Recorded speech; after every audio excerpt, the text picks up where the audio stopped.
You're listening to the Fix the Money, Fix the World show on the Bitcoin Made Simple Podcast Network. Here's your host, Luke Mikic. Welcome back to the show, guys. Thanks again for tuning in.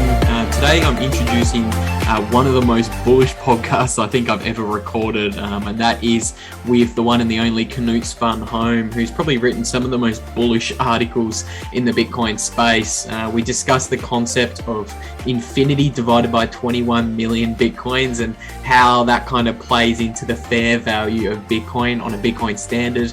We also talk about the transition to a Bitcoin standard, which is likely to be very volatile, and it's probably likely to take a unpredictable path to what a lot of people are thinking. And Knut's given this a lot of thought, and we explore that idea in today's video. Knut's also written a couple of really great books that we're going to discuss today, and they are linked down below.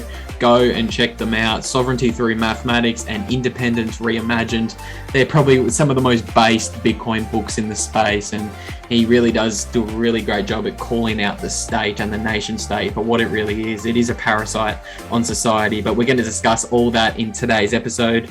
Knut and I are on the other side of the world, so there's a little bit of lag. So I'm really sorry if it's irritating, if I cut Knut off 100 different times in the interview. It irritates me when I'm listening to other podcasts and the interviewer is cutting other people off, but I just had terrible connection issues. I'm sorry about that. I do want to make the podcast as best I can for you guys, so apologies where apologies are due. But I really do hope you guys enjoy this one. It gets pretty bullish, it gets pretty cosmic, so strap yourselves in. Before we jump in, we better hear from today's show sponsor, who is Coinbase. Do you have questions about Bitcoin? Personalize your learning and book a one-on-one video call with a Bitcoin pro on Coinbase Connect. You can learn about mining, security, the Lightning Network, taxes, and many other topics. It's really easy. Choose your topic and pro, select a date when you're available, and bring your questions to the meeting room. Book your first call today by going to coinbase.com and clicking on the Connect tab. Be prepared for the financial revolution and get the knowledge you need. Okay, so welcome back to the Fix the Money, Fix the World podcast, guys. I'm pretty excited to introduce today's episode because we've got the chance to sit down with Knut Svanholm, who has written some of the best articles and books in the Bitcoin space, which I'm sure we're going to get into today. But firstly, Knut, thank you so much for coming on, and it's really nice to meet you. Thank you for inviting me. Nice to meet you too, Luke. Yeah, no, I've really been looking forward to this one. So I think, did you start writing Bitcoin articles in 2016? I believe so, yeah. I took an online course in early 2016 at the University of Nicosia called a MOOC, a massive online course, online something course. With Andreas Antonopoulos as one of the teachers, and it was an online course in digital currencies. But when I started to write about Bitcoin, I quite early on became a what they call a maximalist, because I didn't really, not even during the course could I conceptualize what several different currencies would how that would add value. To me, that sounded just like what we're living in now, like inflation. That sounded like a type of inflation. And then, of course, after Seperation book, he fleshed that out very well in the Bitcoin Standard, I believe. And we wrote our books around the same time. I believe mine came out a little later than his, but it's they have many similarities, Sovereignty Through Mathematics and the Bitcoin Standard, even though my book is much shorter and doesn't delve into monetary history as much as the Bitcoin Standard does. Yeah, no, it's really interesting because I noticed obviously you're writing, like you and Seperation, they were probably the first two big Bitcoin books in the space. Obviously, we had people like Pierre Richard and Bitstein writing earlier, but your book along with Separation's, they were kind of the first to really emerge on the market. Since then, we've seen an absolute flood of better, more content and that come available. Andreas Antonopoulos Mastering Bitcoin was before that. Yes. And that was quite big as well, even though that's a much more technical book. And I'm not very technical. I try to write about this from a philosophical angle mainly. That's my main focus, and I'm currently working on a new book. Obviously, it's entitled "Everything Divided by 21 Million," and it tries to put even more of a philosophical angle on the thing. I think I found a connection between time, morality, and information that is very interesting, and I'm deep diving into that and like trying to frame the phenomenon, the emergent phenomenon of everyone in the world becoming a Bitcoiner from different philosophical lenses or angles. That's what I do now. I'm looking forward to listening and reading that one. That's actually a perfect segue, Knut. It's almost as if you read my mind.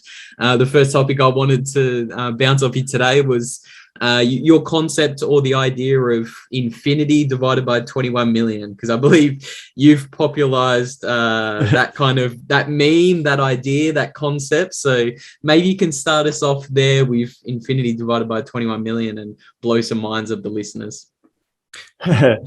Well, the phrase originates from an article I wrote for Citadel 21 magazine called "Deeper Down the Rabbit Hole," and I started writing about the Banach-Tarski paradox, which I've just watched a Vsauce video about.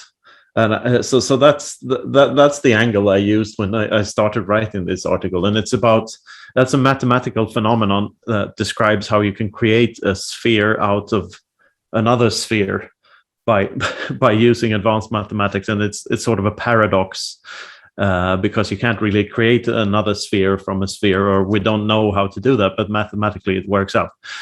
And I try to connect that to Bitcoin being very abstract and very absurd, and like creating, it's something from the informational realm that creates something in the physical realm, or like it has a reversed relationship to what other things are like from the physical world. We turn stuff into information, and then the information becomes valuable indirectly. But with Bitcoin, it's the other way around. It's the information is directly valuable and literally valuable, and translates to physical things in the physical world. So there's an opposite thing to everything else going on there. But when I wrote the article, I was very sleepy, and I didn't think much of it at the time. But I thought, I'll send it anyway. And so I sent it to Hodlonaut up in Norway, and he published it in this magazine. And I remember having been at a Bitcoin meetup in Copenhagen when I heard it for the first time, because Guys One read it on the Bitcoin Audible podcast. And I was walking home from a fantastic steak dinner, and I listened to it. And it turned out a lot better than I remembered it. So I thought, maybe I'm really onto something here. And then we made that little video with Joni Appelberg, and he created this beautiful formula from the sentence in the article is, imagine everything that is and everything that ever will be divided by 21 million.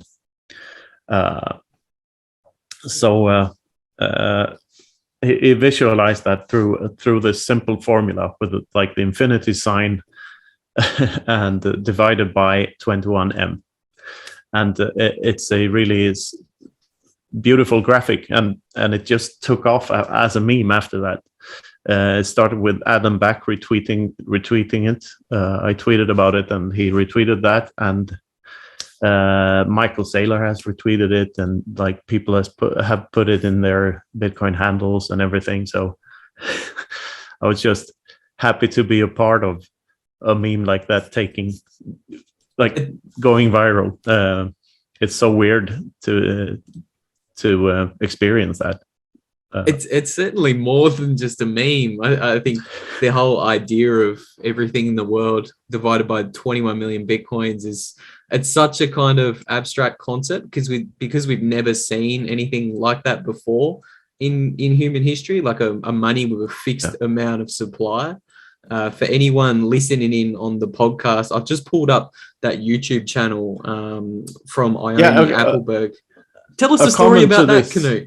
A comment to this, but the beginning of the video here, it says like Bitcoin is a mathematical concept, but it differs from other mathematical concepts, and that is the first part of the article that is not in the video about the Banach-Tarski paradox, which have little to nothing to do with Bitcoin. So the video is actually a condensed version of the article, and I'm very happy with how it turned out. There's another phrase in this that I really like. If you how far through is it? A bit earlier, it's about how when there's no way of when violence is taken out of the equation, when you can't know how much anyone owns or how I've got that one. I've got that one somewhere in here, actually. All right. I had a few quotes. There it is. There it is. Do you see it? I saw it down. Yeah, in black. There we go. There. When you cannot know how much a person owns and when you cannot take it by force, there's just no way of enriching yourself other than providing something of value to your fellow man.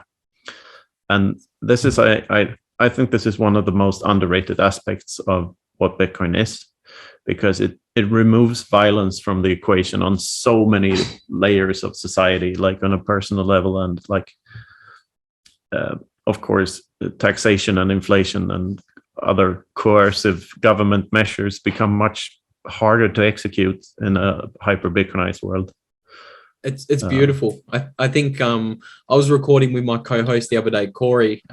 You've been on Corey's podcast before, Corey Tusik. Corey Tusik. Oh yeah. Yeah, so I'm co-hosting that with him now. So that's what we're on. That's the Bitcoin TV guy, right? Or, yeah. He's a movie maker. Yeah. That's the movie maker, man. Yeah. But we were talking about this concept just the other day. We were saying just how revolutionary that idea is. The fact that nobody can steal your Bitcoin by force. Like, throughout history, you can just walk into another empire, you can overthrow them violently and steal all their wealth in the form of gold or any other capital goods. But Bitcoin, we were explaining this to the audience the other day, you can't do that with Bitcoin. Sure, you can invade them, sure, you can torture them, but if they don't give you your 12 or 24 word seed that's in your head, they can't steal your Bitcoin. So yeah, and you cannot know how much Bitcoin another person owns. Because even if you have like done your chain analysis thing and you can say that I know that this person owns these Bitcoins, you cannot know if he owns any additional Bitcoins on top of that, because you can have them. There are very many different ways of owning Bitcoins. Like you can have acquired them. You can acquire them in many different ways, and you can. Not everything will have has to be traceable, because you don't have to buy them off exchanges. You can buy them peer to peer, and you can work for them and so on. So the basic concept there is like the really profound thing is that an invading force would be better off trading with you than trying to take stuff from you forcefully. And as the value of Bitcoin grows, a higher and higher percentage of everyone's net worth will be in Bitcoin, which means that a higher and higher percentage of their total net worth is in the informational realm and cannot be taken by force. So if 99% of everything you own is in Bitcoin, so like you own a house maybe, but you own 99 more houses because they're in Bitcoin. There's like trading with you would be much more beneficial to a potential invader than trying to take them by force. And I think it's a really beautiful aspect of the discovery of Bitcoin. I couldn't agree more. Just reading the book, The Sovereign Individual, that was really mind-blowing. And then combining that with that aspect of Bitcoin, how it disincentivizes violence, it's a real mind bender. Anyone listening who hasn't read the book, The Sovereign Individual, go and check that out. And we're going to get into Knut's books later. But you mentioned a little bit there, you're kind of teasing at the concept of a J curve and an S curve. Yep. A lot of people compare Bitcoin to a technology when we're talking about how much of the world is going to adopt Bitcoin. A lot of people say, hey, look, I think if all the money in the world flows into Bitcoin, it'll be worth roughly, $100 million of purchasing power in today's dollars. Obviously, guesstimating price is pretty hard, but a lot of people assume once Bitcoin captures all the money in the world, it's just going to rest there. And when you chart that adoption of Bitcoin, it will look like an S. But maybe you can elaborate a little bit more, Knut, on how you see it unfolding. Again, for the listener, I've got a chart pulled up from one of Knut's videos he's done with Guy Swan and Ione, and they're kind of comparing the shape of the J and the S curve. So I'll let you jump in there, Knut. This video is I'm not 100% sure that this is how it will play out. This is more to awaken a thought in the viewer's mind, like all the articles I write and the videos I do. It's about triggering a thought process. And we live in a world now where we have exponential growth in technology. And what is technology? It's tools, basically. And all tools that mankind ever invented were invented to save someone time somewhere. So a technology is a time-saving device. And technology gets better and better over time, exponentially all the time. But in our current system cannot... our current monetary system does not reflect that because it's not scarce.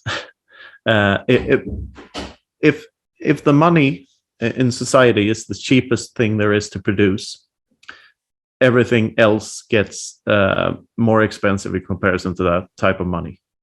And if the money we use is the most expensive thing there is to produce, the opposite is true, because all prices will go down denominated in that type of currency. And so, but the main point of this video is that when everyone on Earth has some Bitcoin, that's not the end point, because there's still more money than there is people in the world. So they can still convert the rest of their money into Bitcoin as well. And that's not the end point either, because there's still more assets than there are money in the world. So they can convert and that's not the end point either. Even if everything is in Bitcoin, everything divided by 21 million, you can still speculate that the price will go up, since human flourishing will go up, and purchasing power will go up, since what we have when we're fully hyper Bitcoinized is a global sound money free market. Which is a much, much better economy than what we have now, because we live in a severely handicapped system as of now, because inflation and taxes and regulations and interventionism is everywhere.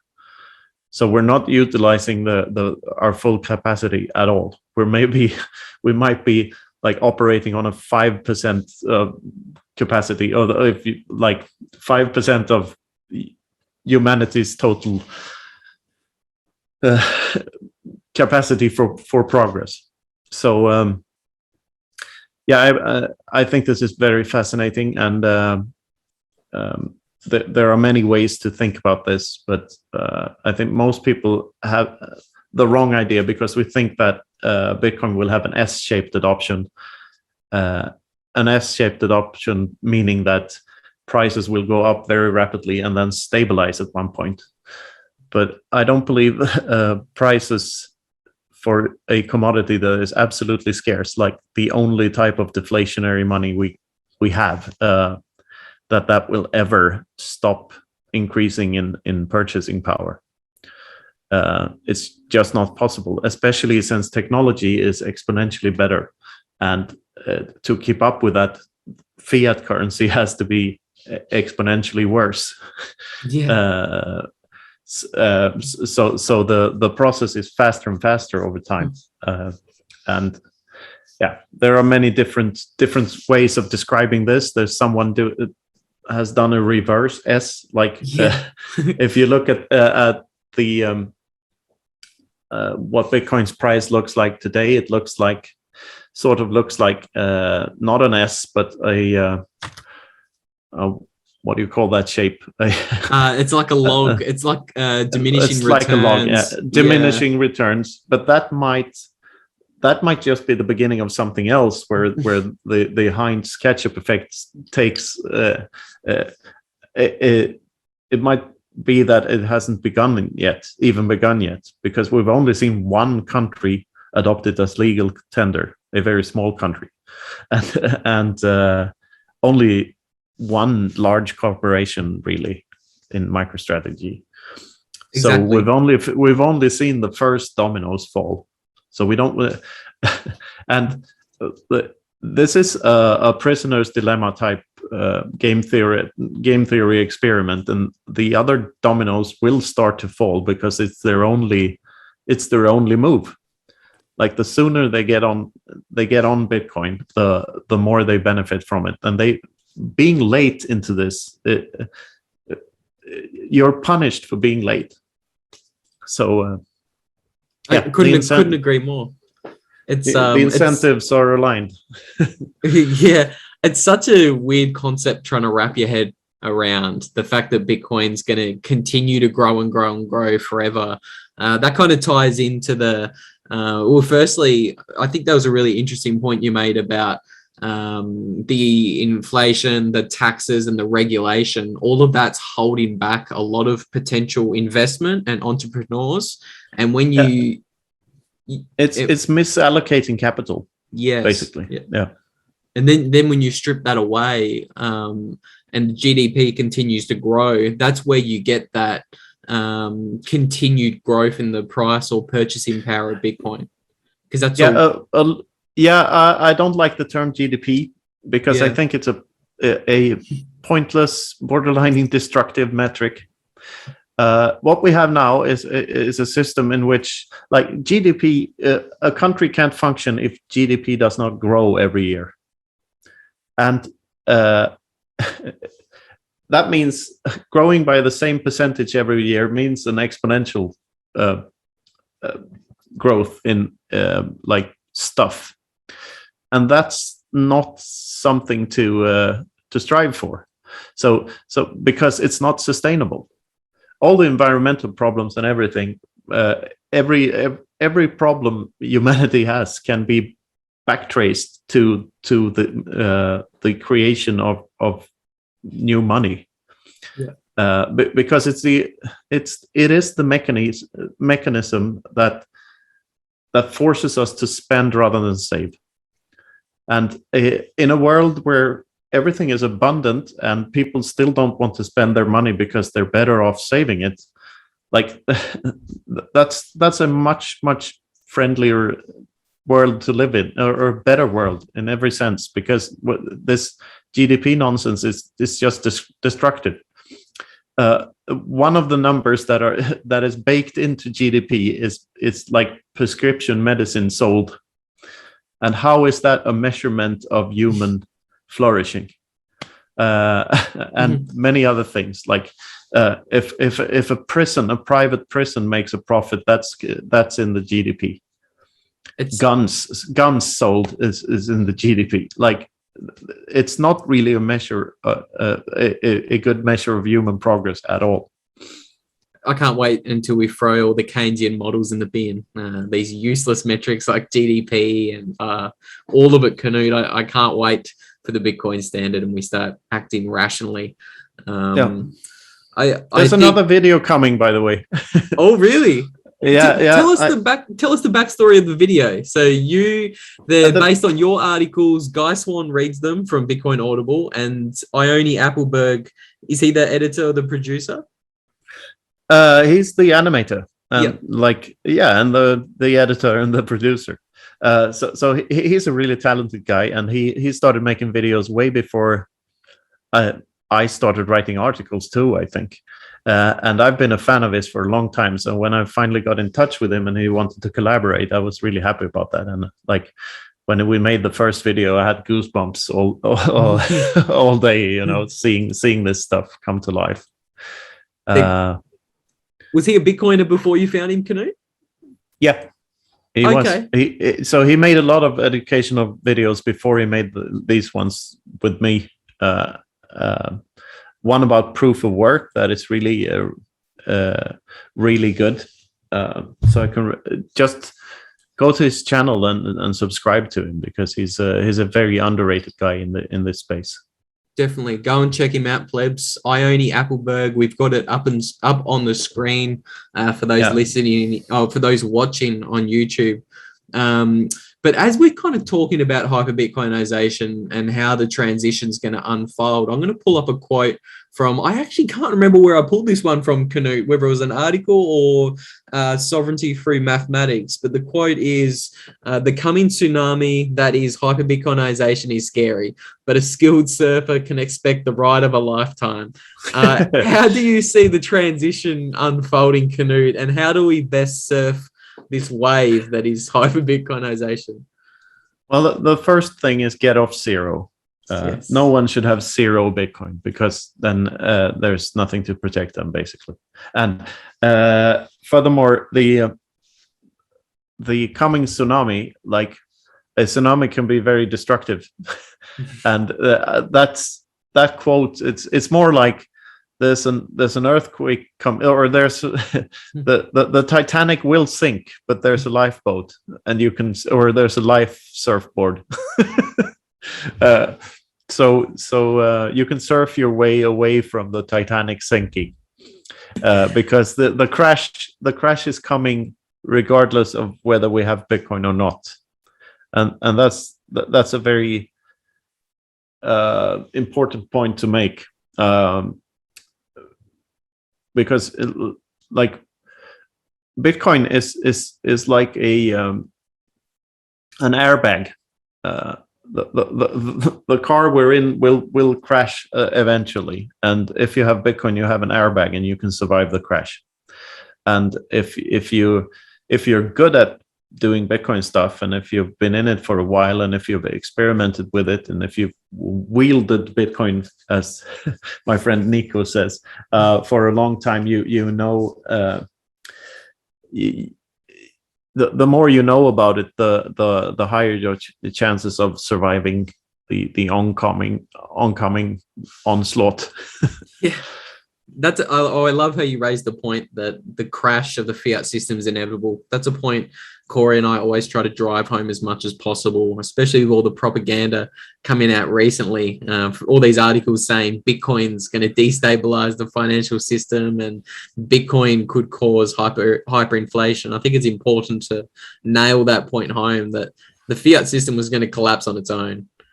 It has to, because you have exponential development in technology, and in order to keep prices stable, you have to print exponentially more units of money to keep up with it. So you have one very good force for good, which is the time saving of all the technologies, and you have a force working in the opposite direction, which is the decline of the purchasing power of every monetary unit of the world. And that can only lead to what fiat currencies always lead to. It leads to either a revolution or a war. That's how we reset the system. Germany had 9 different types of currency during the 20th century alone. Yeah, 2 world wars, and and then the collapse of East Germany. There is no such thing as a stable price or a stable fiat currency. They all die at some point. The oldest fiat currency in existence today is the British pound, which has been around for about 500 years. And it's called a pound sterling because you could exchange it for a pound of sterling silver at some point.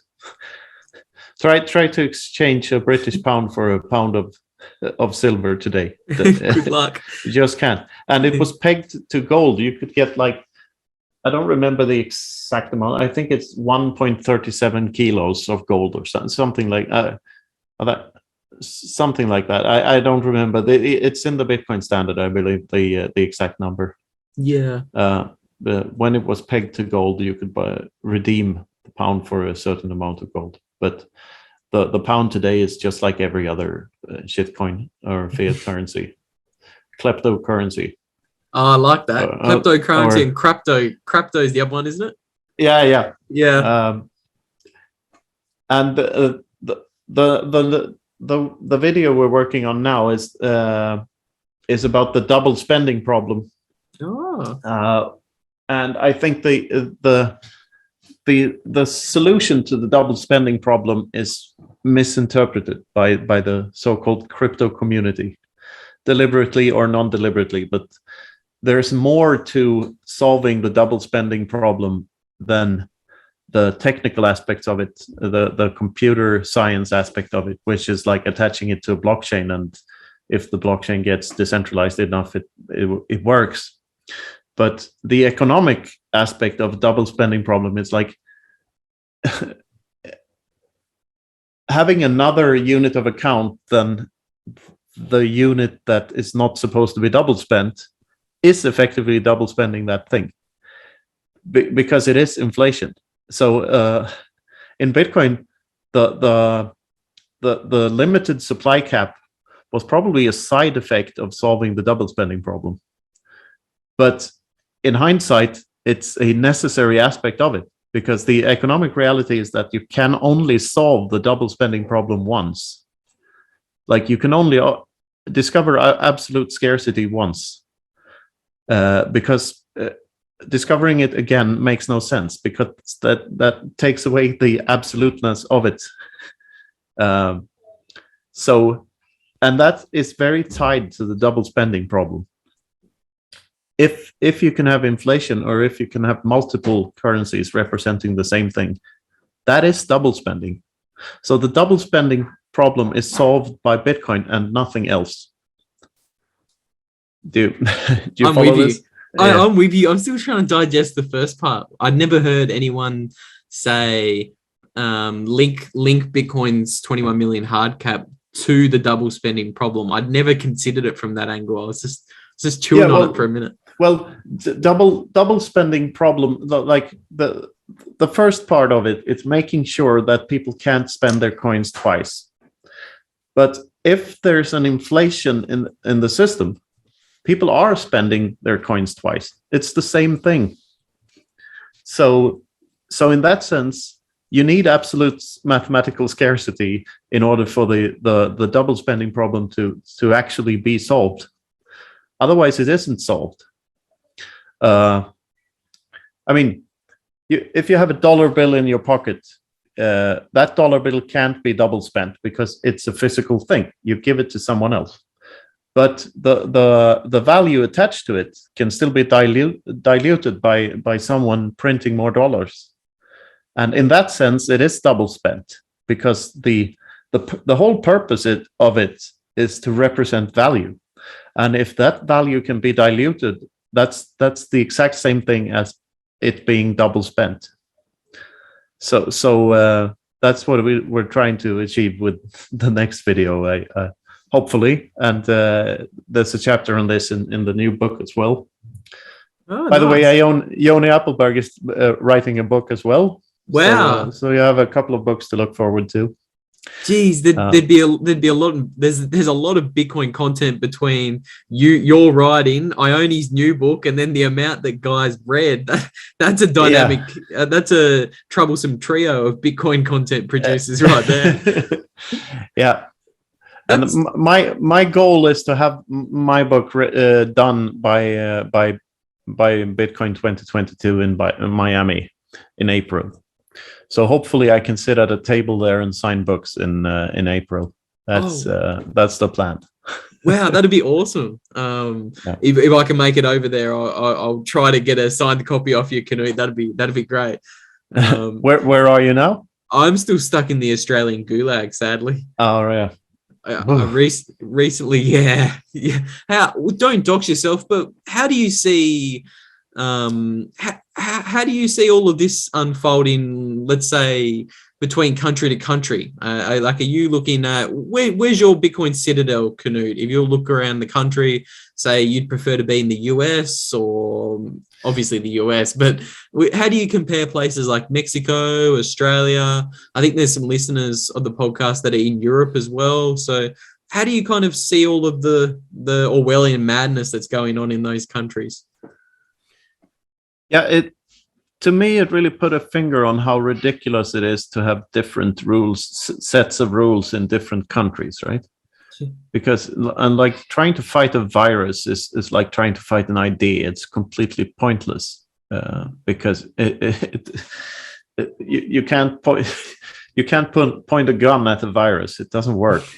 Just like as you can't point a gun at Bitcoin or 2 + 2. It doesn't work. So hopefully it will wake some people up to like the necessity for a new set of rules in the world that we can operate by. That is not so tied to national borders and jurisdictions. And I have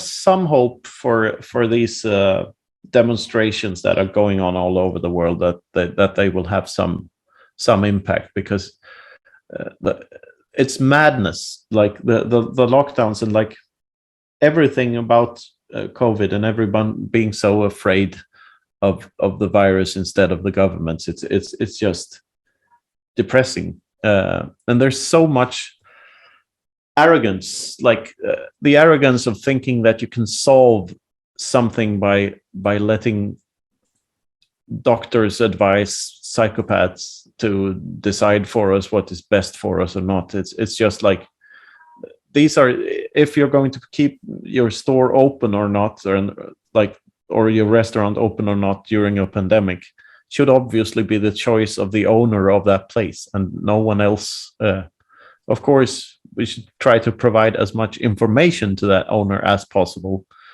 but the decisions should still be with the one owning the property. And this is true for everything, always. Whenever governments try to meddle with these things, they create a lot of side effects that they don't think about. They think about looking good and like virtue signaling to the public, which makes them very dangerous. Think of all the drug abuse and the domestic violence and the suicides and everything that has come out of this. And now that they're trying to impose even further restrictions because of the Omicron variant, which is everyone survives. It hasn't taken any lives yet. Yeah. So we're fighting the flu or a cold with like the most draconian measures you can think of, and it's just so weird. And I hope that I still have some hope that some countries will lead the way out of this, like the Scandinavian countries have eased up on the COVID restrictions a lot, and some other countries as well. And I hope they can lead by example.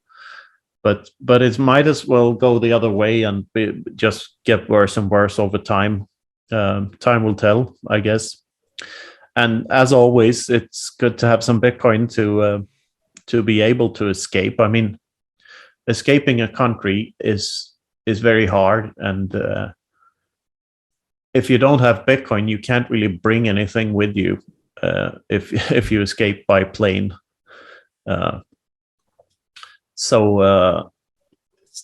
another beautiful aspect of Bitcoin. Just the fact you can slap Definitely. 12 words in your brain, and actually that reminds me of another quote I wanted to cross any border you want. Yeah, definitely. There was a quote here about how you can beam Bitcoin. So here From it is. This is from Sovereignty Through Mathematics. Once you realize that the Pandora's box of an idea that can't be closed again by anyone, everything is put into perspective. Once you realize that it is now possible for anyone with a decently sized brain to store any amount of wealth in that brain, or to beam wealth anonymously to any other brain in the world without anyone ever knowing, everything you were told about human society is turned on its head. I butchered that one at the start. I stuttered a bit, but so that's kind of the concept we're talking about, just the ability to store your Bitcoin in your brain. It's a beautiful concept and a beautiful quote from the book as well. Thank you. That's one of the things that made me write the book. It's so profound. That insight. When I'm recommending books to people, if somebody's coming from the kind of economics space, I'll send them to Seyfedin's book first, and I say, this is the book for you. But if I'm talking to somebody who's not economically minded and they're more skeptical of the state, I'll send them to Sovereignty Through Mathematics first, because that's probably the most based Bitcoin book there is around. And this is probably a good segue into talking about the separation of money and state. That's something I love talking about, and it's something you really get into a lot in your book. Maybe we can start with this quote here. I think you were talking about climate change and proof of work from memory in this chapter. And this quote, collectivists always disguise their urge to deprive their fellow man of his or her possessions and freedoms as a necessary thing to do in order to save humanity. This is nothing new. There's a quote from H.L. Mencken about that, and it's the urge to save humanity is almost always a false front for the urge to rule. Yep. And I think this is regardless of intention. I think many politicians and so they believe that they're like infringing on others' freedoms is for the greater good. And this ties into the financial atheism and separation of money and state as well, because I believe that the very notion of a greater good or a higher power, it is a very, very dangerous aspect of the human psyche. And it's the thing that makes humanity a virus more than anything else. Like our intersubjective belief systems makes us very powerful in groups of humans, very powerful, and we can form groups larger than Dunbar's number, but it's not necessarily good for the individual in that group. An individual in a sect, or like in a criminal organization, can be very, very damaged by the groupthink, while the group can still survive. I mean, ideas have behaved like genes. Memes it was a term coined by Richard Dawkins in the mid 70s, and it's about how ideas survive and evolve in the same manner as genes do. And the idea of suicidal bombing, for instance, can be that idea can survive even though its host dies, because it's the idea is very powerful, because the host always dies in such a spectacular way that others will want to do it too, and hence the idea survives while the suicidal bomber himself dies. And there's another video about this called the Bitcoin, the separation of money and state, and that has actually been animated by two other animators as well as Yoni Appelberg. So, and that's a piece I'm quite proud of.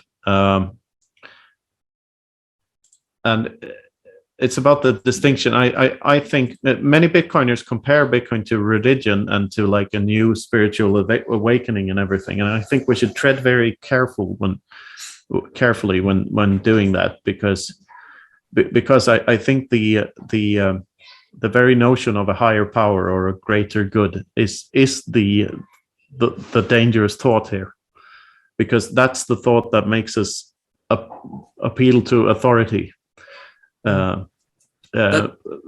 Religious leaders and state leaders have always been able to exploit this notion for their own ends, and that is true for the Pope as well as for a leader of a nation. Because nowadays I view statism as another religion, and arguably the worst religion yet, because it's so widespread and accepted everywhere, and it's very this video talks about the central bank having replaced the notion of an afterlife, and I dive into that in the new book a bit further, because I view the afterlife, the notion of an afterlife, as existential inflation. Because if we were completely indestructible and had eternal lives, if we were immortal, we could always postpone every action to tomorrow. We wouldn't have to act because we would live forever, so we could just wait. Which means that the value of our time here on Earth would be, we would value our time less. And that's what I think a lot of religious people do. They don't value their time here on Earth as much as they should. So they tend to focus on arbitrary things and things that don't have anything to do with their with like trying to make the Earth a better place here and now.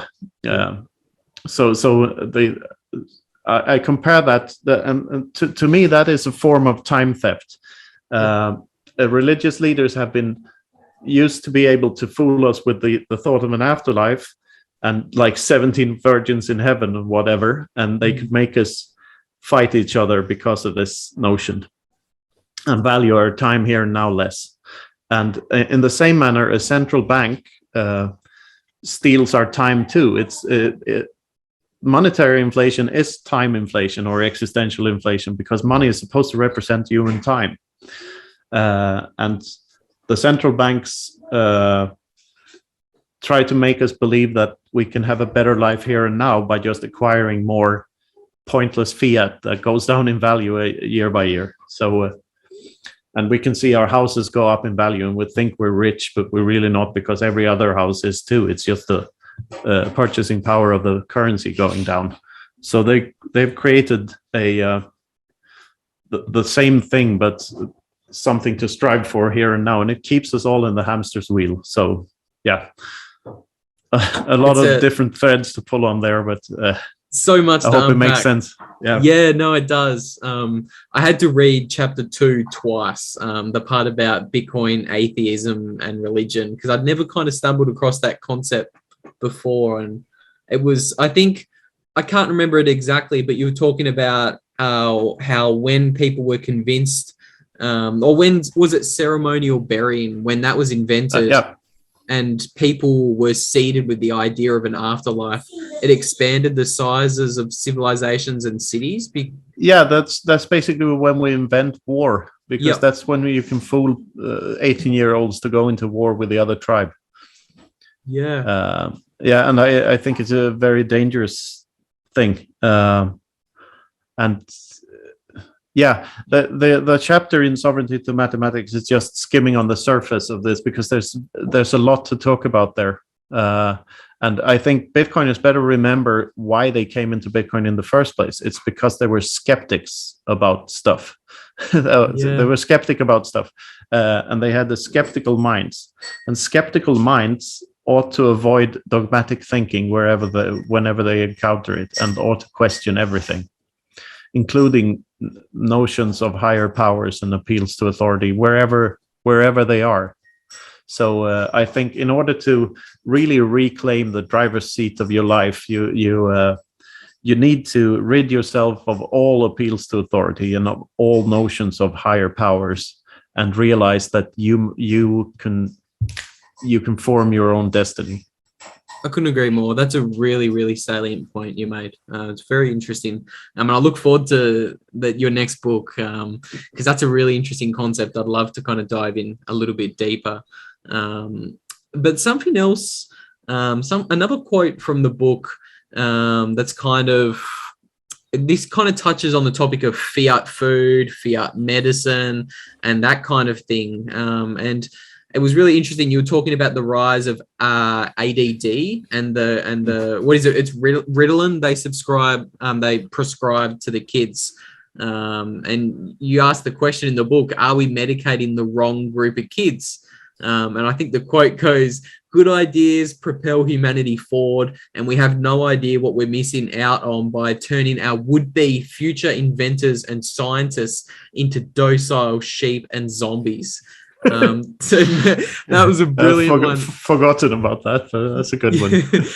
That was a beauty, because here in Australia, they're really, really big on prescribing the ADHD pills, the Ritalins, and so that really, that spoke to me a lot. Maybe walk the listener through the concept of fiat medicine. And I just thought of a connection there between the Australian lockdowns and draconian political measures and Ritalin, because what it does, obedience is key here, and we're incentivizing people to be obedient more and more each year, and obedience is a very bad thing in the long run, because it's so easily exploited. And it's the same thing with the Chinese social credit score system, and that's the vax passes and everything are a segue to that. That's what that will inevitably lead to. So we need to be less obedient. If our kids are not obedient and if they question authority, we should premiere that rather than just punish them all the time. Because being a duck kept in line by a leader is not something to strive for. It's something to you're supposed to rebel against your parents. You're supposed to rebel against your school and the political class and whatever. Punk rock is a good thing. People seem to have forgotten this. Teenagers are supposed to be rebellious. They were not supposed to shoot them with tranquilizer darts. And I think there's a big part of the problem, actually, because there's too little rebellion going on, too much obedience. I couldn't agree more. I didn't get the chance to ask you more about your background, Knut, but you kind of remind me there when you mentioned punk rock. Maybe you could, because that song you did last year, I tried to find it for this video, for this interview, but I couldn't find it. Fuck You Money is probably one of the catchiest little Bitcoin songs I've come across. So maybe let the listeners know a little bit more about what spawned that song and your background in the music industry, Knut. Yeah, I wouldn't call it that I had a background in the music industry. Well, we signed a record contract once with a band, but we never got anywhere. We had a video that went semi-viral via the Pirate Bay. But I've been making music all my life, and these little Bitcoin songs is what comes up nowadays. And a song like "Fuck You Money," it just came to me. Took 5 minutes to write, 5 minutes to record, and after that, it's up on Twitter, and I get much more engagement than I ever did with any band. And I remember printing CDs and stuff 20 years ago, and well, maybe your mother and your brothers heard it, but no one else, because the internet enables you to interact with people directly. And your artistic, your creative side can use that as an outlet in so many new ways. And right now, I don't have the patience or the time to record music properly, but just coming up with small songs and posting them on Twitter is fine. Yeah, You have to tag me in that video, because I tried to find it in preparation for today's interview, but I'll definitely stick that in the show notes, because that got me fired up when I watched that. But I shared it in the chat there. Okay, awesome. I'll definitely be putting that in the show notes for the plebs, because that's a great little rip. Now, where were we? What were we on recently? And we were talking about separation of church and state. So Knut, how do you think? Yeah.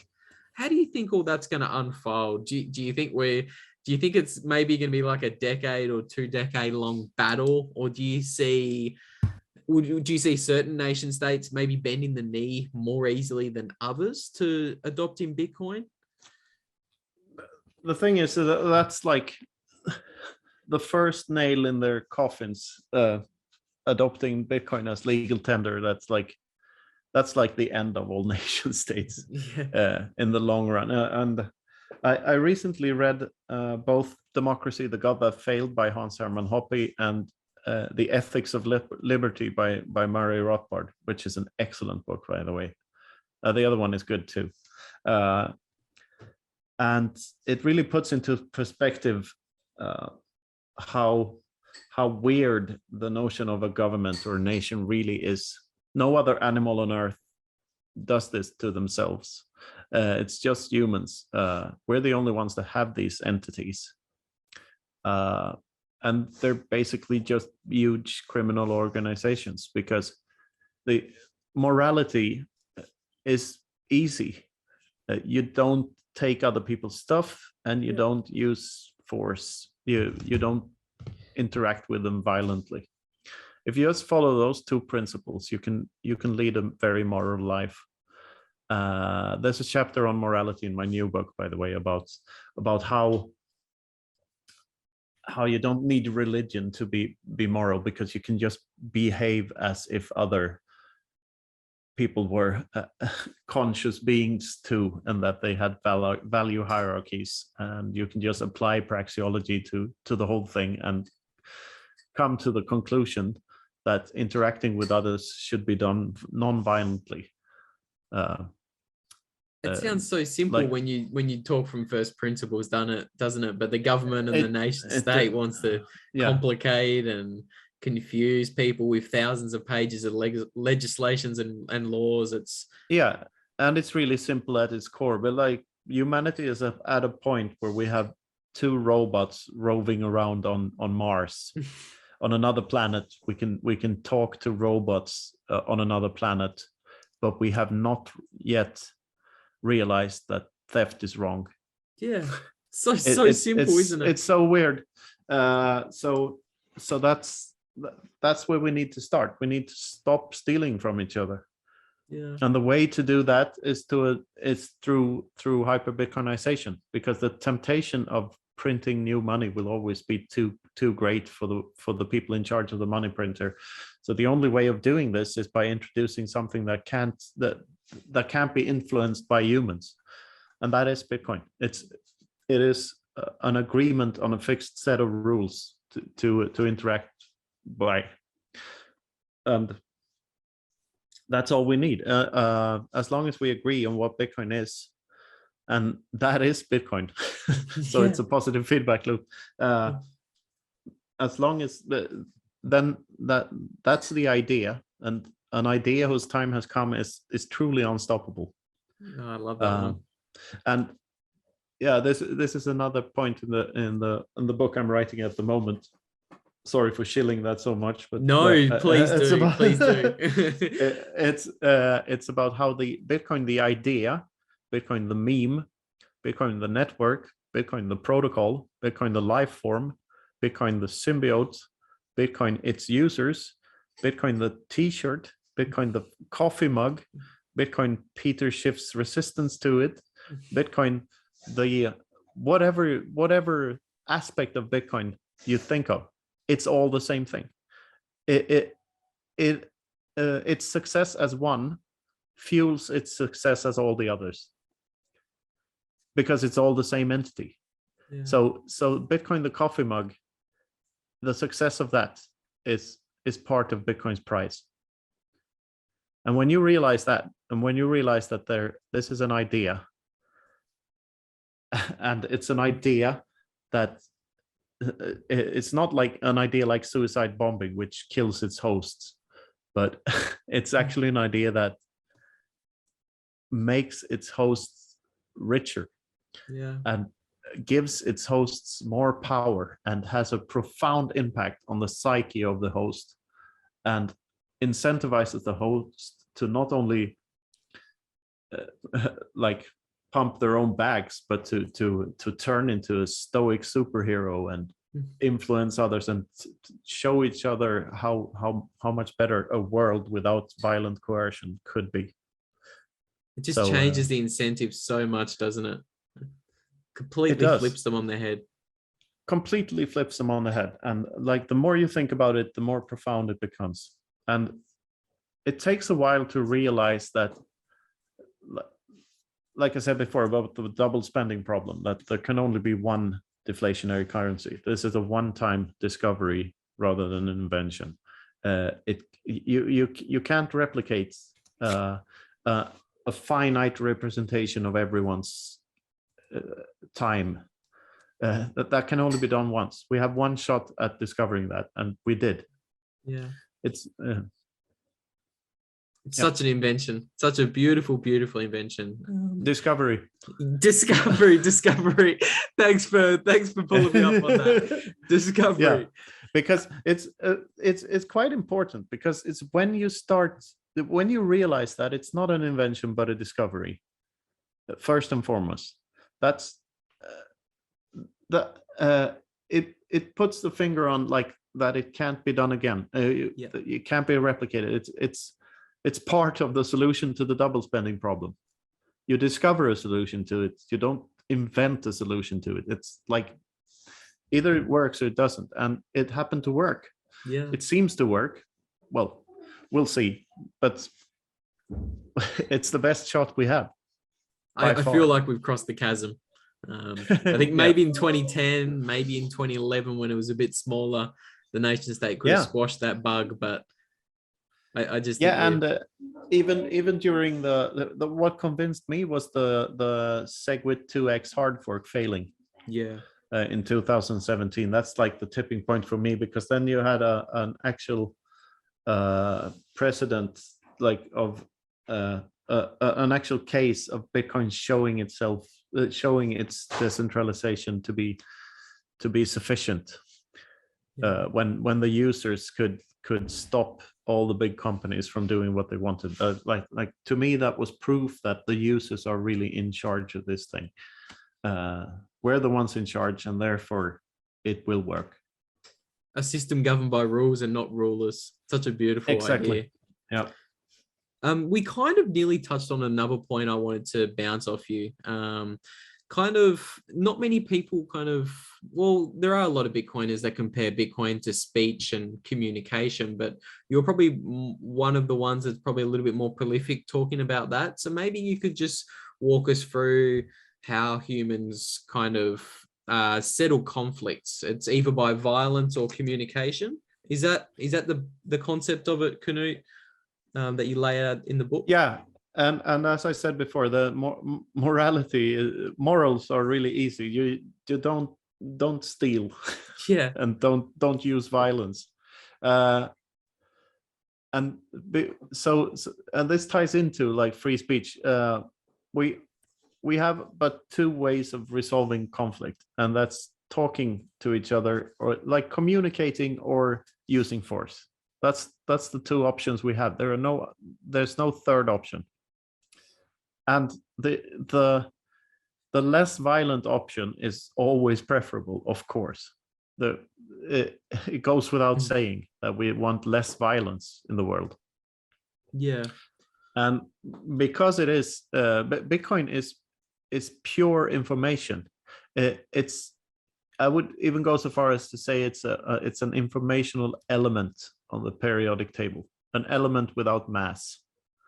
The proof of its existence is its existence. Like when you have the proof of work, and when you have the private key, You have the information about that element, and that is the element. It's strictly informational. So we have turned everything on its head, because we have something from the informational realm manifesting in the physical realm. And at their core, physical things are also just information. If you go down to the quantum mechanics level, the smallest unit in the world is the Planck length, which is, when you measure it, the fundamental particle either turns to 1 or 0. It's a binary state. So everything is information at its core. But Bitcoin is pure information. It has no other layers to it. So you can't use force. Like it dissolves the barrier between knowing and owning. Yeah. When you know about your Bitcoin, you own them, and like it turns everything on its head. And restrictions on Bitcoin are violations of free speech. So that's another quote I see on the screen now, and that's what it's all about. You get, and the depressing part about it is that you wake up to this reality you're living in, that everything the state ever does is a violation of your property rights and a violation of free speech, basically. You're not allowed to express yourself in. There's no such thing as free speech anywhere on earth. There's always someone trying to stop you from expressing value to someone else. So scary. It is so scary, but it's such a profound idea. Knut, I didn't realize we've been going for. You go. Yeah, we did this to ourselves. We choose to adhere to these ideas every day. We choose to do what our leaders tell us to do, and we choose to follow their laws and principles, and we're the ones giving them power. We just need to say no. Yeah, we just need to say no. And in order to do that, we need to stop using their preferred means of expressing value, which is fiat currency. So if we stop using that, we've come a long way, because that it empowers us simultaneously as it disempowers them. The first peaceful revolution, where the first, exactly. Such a profound idea. It gives you goosebumps, and that's why Knut and I are just 24/7 Bitcoin. We can't stop thinking about it. It's something else that kind of gives you goosebumps or leaves you up at late at night scratching your head is the idea of a simulation. And in one of your chapters in the book, you kind of tease this idea at the very end of a chapter, and it was very interesting. I think so this is the quote: "Can the inhabitants of a simulated reality actually feel or measure a slowdown of the simulated reality they live in?"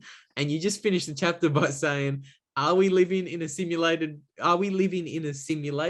And that was it. So maybe, Knut, I'll ask you that question. Are we living in a simulation?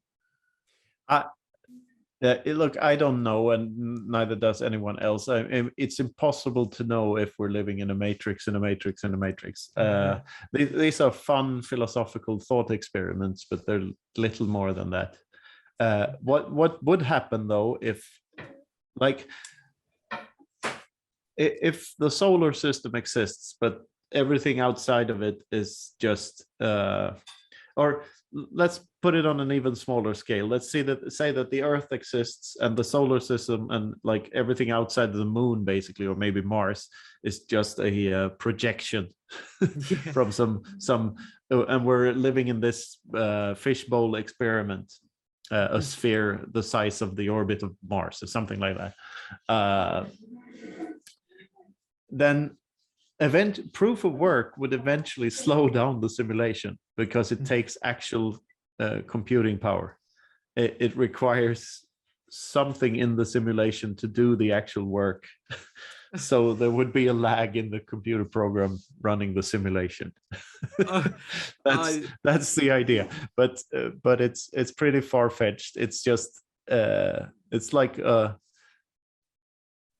one of those one of those little thought experiments that I love because they can make people think in ways they haven't thought before. It was certainly the first time I'd considered Bitcoin mining from that aspect, Knut. So thanks for the thought experiments. They're great fun. I think we've been going for well over an hour now. I think that's probably a good note to wrap up on, Knut. I will definitely be linking to, God, you have so many different articles, but I'll definitely be linking to your 2 books in the show notes down below for people. Is it Independence Reimagined is your newer one in 2020, and then Sovereignty Through Mathematics, was that in 2019? Yeah. Yeah. People should definitely go and read those books. Maybe do you have any closing words, Knut? Where can people find you? Obviously, let them know all the good stuff. Yeah, most of my Bitcoin stuff is on Twitter. I have a Telegram channel as well, and a Patreon account if you want to support me. I'm not very active there yet. Like the plan, I've quit my fiat job and everything, so the plan is to do Bitcoin full time now. But I'm 100% dedicated to writing at the moment. I'm writing my book, and I'm working on the Swedish translation of the Bitcoin standard. Oh, nice. So I'm in a group there, and I'm the editor of that project. But so those are the 2 things I'm doing at the moment, and of course Christmas and everything is coming up, so I'll be hanging with the family a lot. But there's stuff on the horizon, definitely. You could link to the videos as well, maybe, because that's like my latest contribution to this. Some of the videos are from articles, some of them are written as videos, and some of them are chapters of the books. Definitely. Just visualized. Yeah, and see you on Twitter and maybe in my Telegram channel or something. Definitely. I didn't even know you had a Telegram, mate. Like, this is the first time we've actually met online here. So it was great meeting you, Knut. I'll definitely have to go and check out the Telegram channel. I will be 100% putting those videos in the show notes. Everybody should go and check those out. They're great for orange pilling new people or normies on Bitcoin. There's something about those animations combined with your work, Knut, combined with Guy Swan's voice that just seems to speak to people.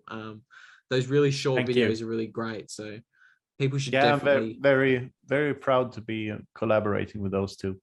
Yeah. And everyone else. I mean, get to know a couple of Bitcoiners. We're a friendly bunch. We're not all toxic, are we, Knut? Yeah, we're toxic towards bullshit. Exactly. So call out the scammers. That's another quote. You can put it down there. Toxic Bitcoin maximalism is the shitcoiners term for honesty. Yes, I love that. I do love that. Well, all of that will be in the show notes. Knut, thank you so much for coming on, my friend. I had an absolute blast meeting you and talking Bitcoin today. Likewise. Thank you. Okay, no worries. See you guys. Have a good day. See you.